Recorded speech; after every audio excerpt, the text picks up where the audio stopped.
جربنا كل الشهوات ما وجدنا السعادة. علي صدق. جربنا كل الشهوات ما وجدنا السعادة. الفوز والفلاح في الدين، كل الفوز والفلاح والنجاح والسعادة والطمأنينة وشرح الصدر وداوة البال وقضاء الحوائج وحل المشاكل بشيء واحد، بالإيمان والأعمال الصالحة.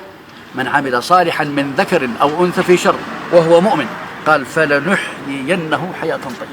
ما خلينا شيء، شهوات، محبوبات، مألوفات، مرغوبات، مرطبات، سيارات، اتيكيتات، ترتيبات، تخطيطات، طموحات، بأمات، مشويات، لحومات، كشات، هشات، نشات، وديسك ودنس ودق المهابيش وفريد وام كلثوم، انت عمري، وكش وهش ونش وماء وخضراء ووجه حسن، ورشينا بروفسي وشارلي وإراميس وجوكومو وليبدس وان ما نشوف أريج ومريل وشفاخ حميد واربعدان وقفص حر وقوات خاصة برق أمريكي وعنقص وعنبشي وشذب وعرض ومنجقة في الاشتكركية عندنا ومنجقة وسقاعة وجه. والله العظيم 5 بطولات عالمية خارج الأردن بس ما وجدنا الفوز والفلاح. الله عاقبنا والله العظيم، يجب بدون الدين عقوبات، غم، هم، أوجاع، أمراض، إسقام، ضغط، سكري، سرنجات، غبر، ICU، غرفة حديثة، عناية مركزة، ضيق في الصدر، ضيق في الفكر، ضيق في المعاشرات مع الزوج مع الأولاد، ضيق في المنكح، في المركب، في السفر، في الحضر، ضيق في الطعام، في الشراب، في اللباس، في الترحال، في التنقل، ضيق في المعاشرات، في المعاملات. هذه عقوبات من الله.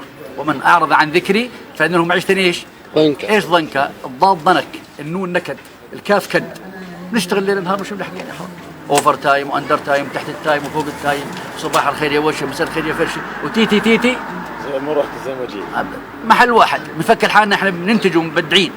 فالحمد لله المشايخ الدعوه زارونا، كنت بكوريا بسيول سنه 81، زارونا المشايخ رغبونا وشوقونا وخرجنا في سبيل الله.